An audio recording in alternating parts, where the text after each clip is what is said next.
Hi, this is Simon and Aaron with Assets and Arbitrage. And today we have a show where we're just going to kind of touch on a few items that may need some further clarification. On a previous show where CEO Andy Schectman was featured. CEO Andy Schectman is a subject matter expert. So sometimes when he's talking to us, he does forget that our audience members may not be as well versed in certain areas as we are when he's talking to us. So today Simon wants to just kind of touch on a few items and give you just a bit of further clarification. You guys know if you have any additional questions or need even a deeper dive, that you could always reach out to us via email in the description box below. Yeah, so we always talk about in the Bitcoin community, as they say, be your own bank, right? So we're big on that, being your own bank. But we want to talk a little bit. We want to talk a little bit about banking and the FDIC. So for people who don't know, can you let them know what is the FDIC? The FDIC is the Federal Insurance Deposit Corporation.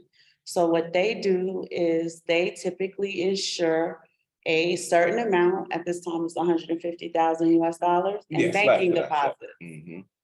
And so what we were talking about was, when you have your bank and you have your wealth, your fiat currency, anything that you have to be careful about where you keep it at, And so that was the thing that he had brought up. And the scary thing he brought up is, so I'm gonna throw this to Aaron, the numbers, I'm sorry. So the Federal Insurance Deposit Corporation is currently, there's $125 billion insuring $9 trillion.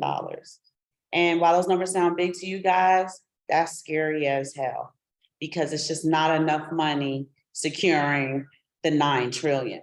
Mm-hmm. It's really a fraction of the money.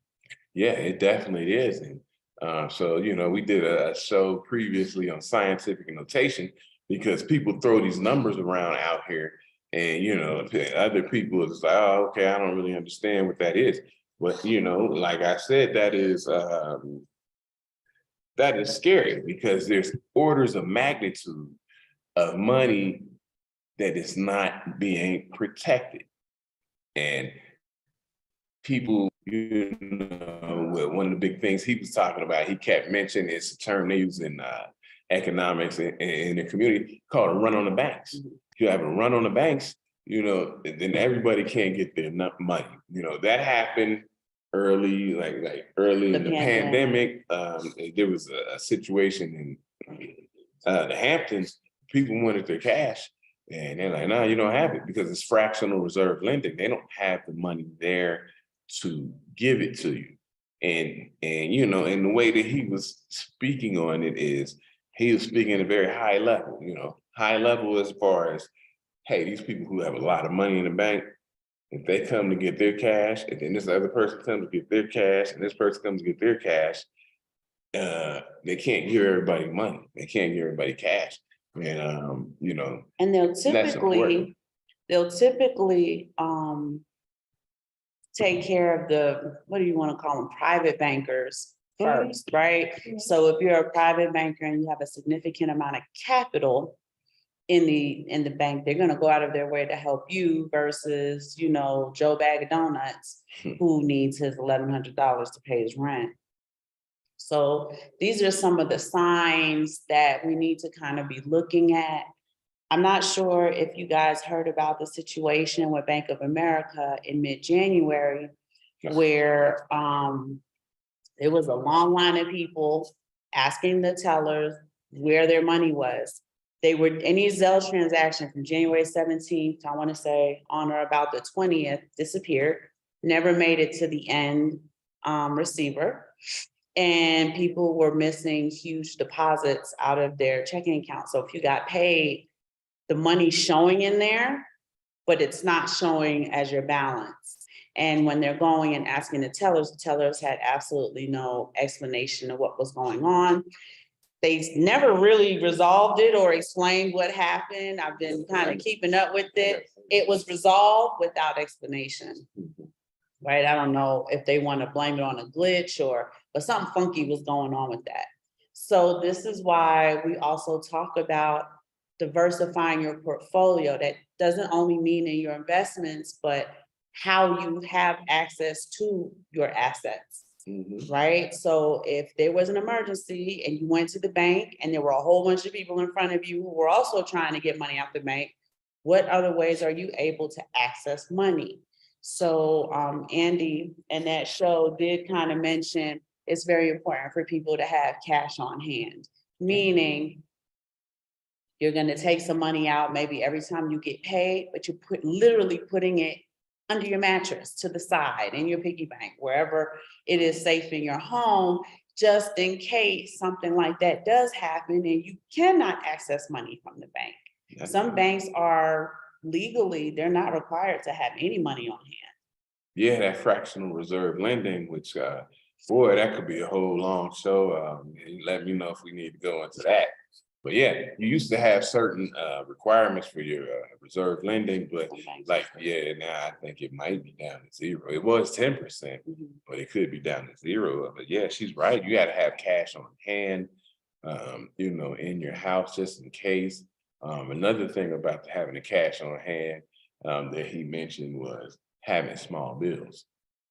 Now, we don't live in the United States, so I mean, I don't know how hard it is if you have $100 bill, break it or spend it or something like that. But we do have large bills here in Mexico. They have larger denominations. Yeah, and sometimes it's hard to break the bill. So you need some small bills on hand. So have cash on hand and in smaller bills so that you can spend it if something comes up. We go to the ATM and it's just out of money. And I don't know if that's something that happens a lot in the United States or any other country, but it's still something that we deal with. This is a global issue. So yeah, you want to have your cash on hand so that you can get your gas, your food, your groceries, the things that you need for daily living. And especially if there's a run on the banks, because run on the banks, like she said, they're gonna access. Well, I wouldn't say access. They're gonna help out, the people who have big reserves in the bank first. And when you try to go get your money, it's like, we don't really got it. You come back and you come back 2 days later and stuff like that. And so, yeah, we got to definitely be wary of that, because what did you say is 1 point? So it's 120, it's 125 billion Okay. backing 9 trillion. 9 trillion. Okay, so that's orders of magnitude. You would say 125 billion is 1.25 to the 14th power. And then 9 trillion is this 9.0 to the 15th power. So it's 1 order of magnitude above, which doesn't sound like much, But 9 times. but it is a lot. It's a lot. So if all the money they have is that, and everything else is supposed to be backed up, that's a lot of people not able to get their money. Able to access money. Yeah, access money. So, that's why we always tell you, invest in certain things. We're big Bitcoiners and stuff like that. We love Bitcoin, precious metals, silver, preferably. And you can have your wealth in other things instead of just having, like she said, what you said, $1,100, $1,500 just sitting in the bank. And like they said, if these banks go down, because everybody doesn't have high-end banks. Everybody's not in Wells Fargo, Chase, Bank of America. Some people have the smaller local banks and things like that. These banks can go under, and then it's like, where's my money? Yeah, sorry. And this information is especially important to this community, because one of the trends that had began to take place in the crypto community was that cash is trash.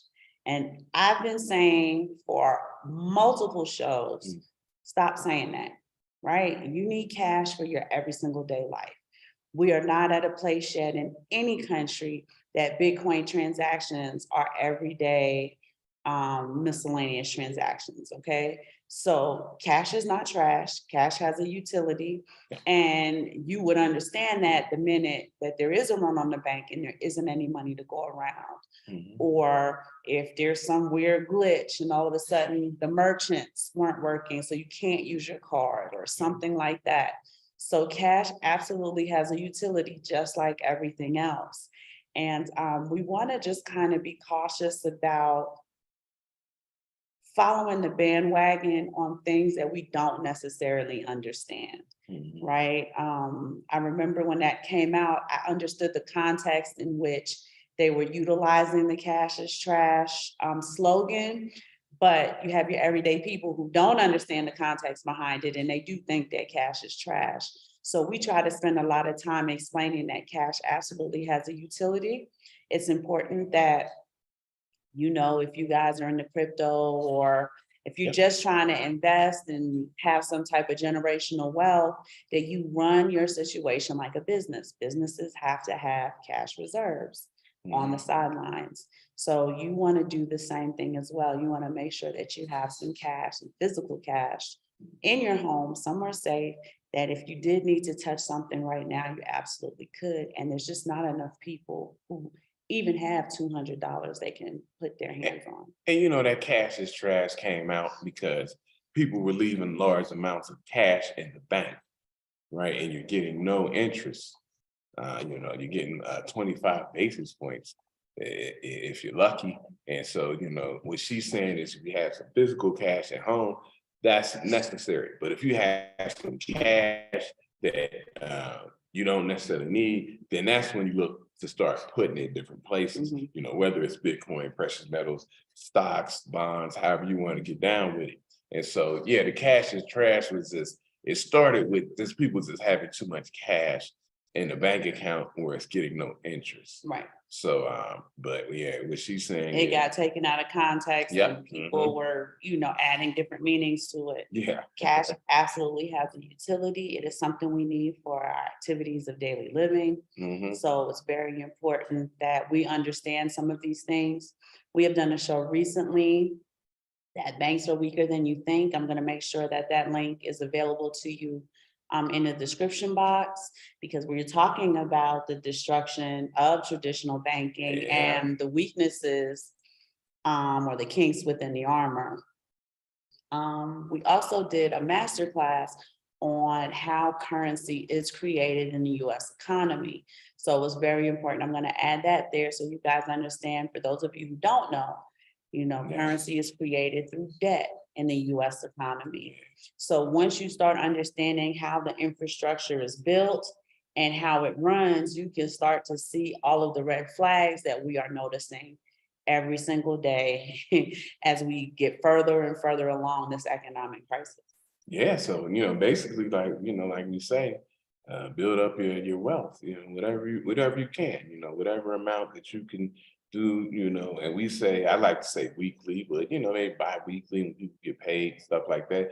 Build your wealth up even a little bit, right? Mhm. A little bit. What's the phrase? Little by little, or poco and poco. No, the other one you had. Oh, little dirty, dirty, build big dam. Yeah, so even just a little bit, you'd be surprised over time how much you could Amass. amass. So that's just something that we want to always talk about.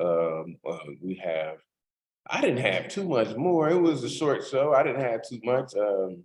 Did you have a whole bunch more? We pretty much covered everything. Yeah, we just wanted to kind of touch on that, especially with the cash is trash crew. Hmm. We want to clarify that because it has this utility, and you don't want to run into trouble because you thought you understood something and Yeah, you misunderstood it and started making some bad moves based yeah, on that misunderstanding. yeah. So we will be back next week. Hopefully you guys had a great weekend. I know it was All-Star weekend. Our kids Okay. love basketball. Yeah, they love And they were really happy previous to that, watching LeBron kind of break the record. So we hope you guys are enjoying yourselves. You're doing well. It is the beginning of the year. We're still in the second month of the brand new year. So I'm hoping you guys are putting your blueprints together, what your plans are, how you're building character, how you are building wealth. You know what you're gonna do with that wealth as you begin to amass it and stuff like that. So for those of you who had great New Year's resolutions, we're gonna keep encouraging you to kind of stick with it and not abandon it by like month 3.